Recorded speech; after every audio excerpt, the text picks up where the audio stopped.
Jedno vrijeme sam govorio, parafrazirajući jednu poznatu izreku, da je antifašizam zadnje utočište za hulje.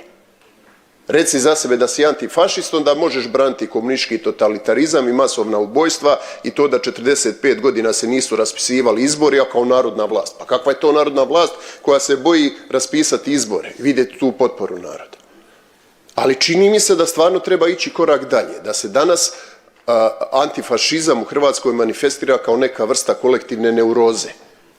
Evo nešto što smo čuli danas prije 20 minuta, nešto crno i zlosutno se događa.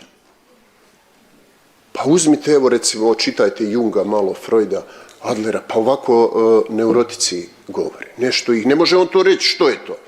Nema mrtvih, nema teško ranjenih, ove koji su bacili boju ili plašili petardom, policija privela, dakle država to ne potiče.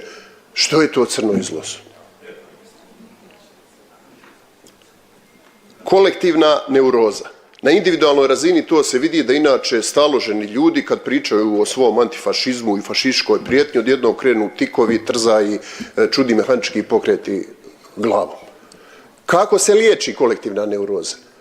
Pa time da se razgovara sa neistomišljenicima.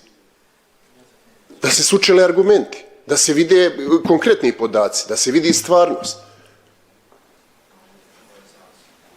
Mike Pompeo je bio inicijator izjave američkog State Departmenta iz 2020. godine u svibnju gdje je pozvano 11 zemalja srednje i istočne Europe i svi su potpisali, osim Hrvatske i Slovenije, da 1945. srednja i istočna Europa nije oslobođena, nego su formirane i totalitarni komunistički sistemi.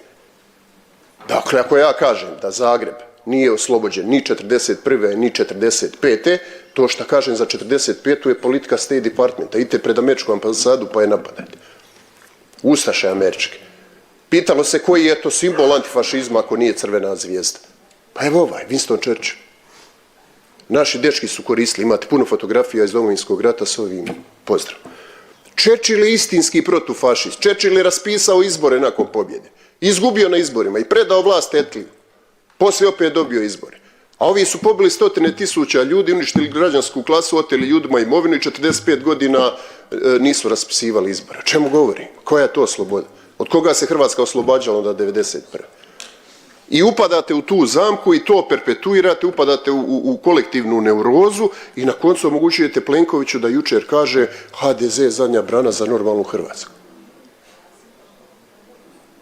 Kako ste tako silno osjetljivi na fašizam, a niste na Medakovića? Tamo idete, tamo se slikate. Dakle, Miloševićev fašizam nije problem, a ovaj nekakav imaginarni je problem. Dakle, pozivam vas na dijalog s neistomišljenicima, na činjenice, na brojke. Recimo, recite mi zašto ustanak nije podignut odmah u travnju 41. kad su došli Njemci i Italijani, nego tek nakon 2 mjeseca kad je napadnut Sovjetski savez. Hvala lijepa. Razgovaraj.